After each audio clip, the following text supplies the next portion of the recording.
بلخ کا امیر وہ رعایا سے خفا ہو گیا اور اپنے رعایا پر جرمانہ عائد کیا، ہرچانہ جسے کہتے ہیں، کہ اتنا مجھے 1 سال میں پورا کرو ورنہ سب کو قتل کر دوں، جیلوں میں ڈال دوں گا۔ لوگ بڑے غمگین ہو گئے، پریشان ہوئے، حساب لگایا، کہا یہ تو 10 سال میں بھی پورا نہیں ہوگا، ہم کہاں سے دیں؟ بہت پریشان ہوئے۔ ان کو پتہ چلا کہ ہرات میں ایک بہت نیک سخی خرچ کرنے والی عورت ہے، پاک دامن بیوی ہے، دکھے ہوئے کو سن کر کے ان پر خرچ کرتی ہے۔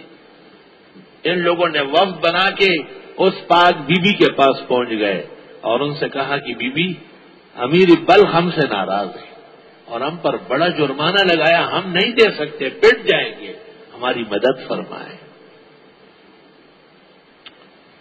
بی بی صاحبہ نے ایک قیمتی چادر شال بکسے سے نکال کر کے ان کو پیش کیا، کہا یہ بیچ دو، اتنا ہی پیسہ مل جائے گا کہ یہ قرض ادا ہو جائے گا، جرمانہ ادا ہو جائے گا۔ اتنا قیمتی چادر، کیا شال تھی، کیا چیز تھی وہ۔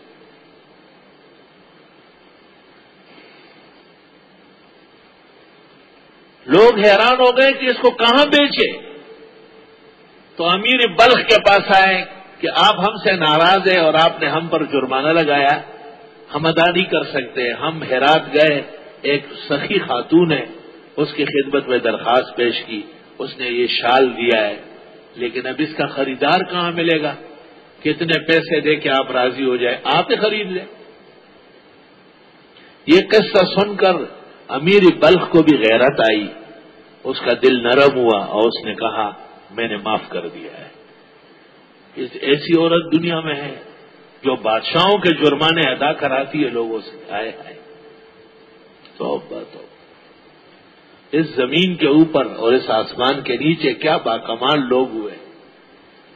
امیر بلخ گھبرا گیا کہ میری رعایا میں دنیا میں ایک خاتون اتنی سخی ہے کہ بادشاہ کسی سے ناراض ہو کر جرمانہ لگائے وہ ادا کرتی ہے، میں نے جرمانہ معاف کر دیا، 1 پائی بھی نہیں لوں اور میں شال نہیں لیتا۔ کتنے دیانتدار لوگ تھے، یہ زمانی ملیانوے نو بےمانوں نے وہ پڑ گا، سیدھے شال لے کر کے واپس گئے اور بی بی صاحبہ کو پورا قصہ سنایا اور کہا کہ آپ اپنا شال واپس لے لیں۔ بی بی صاحبہ نے کہا کہ میں نے تو نیت کی ہے انفاق کی، خرچ کرنے کی، میں نیت نہیں بدلوں گی۔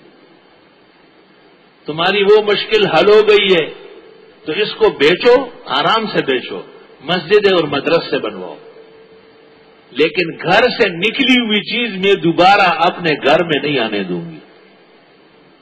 باحیا کتنی ہے، حجاب والی کتنی ہے، سبحان اللہ۔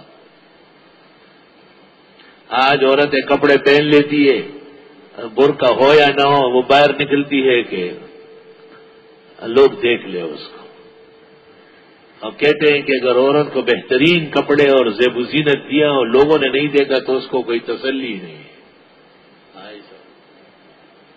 یہ بھی خاتون ہے جو آج قرآن کے تفسیر میں ذکر ہو رہی ہے۔ یہ واقعہ طالب علموں الرحلہ میں ابن بطوطہ نے لکھا ہے، کتاب الرحلہ میں ابن بطوطہ مورخ نے نقل کیا ہے، وہ حیران رہ گیا اس پر۔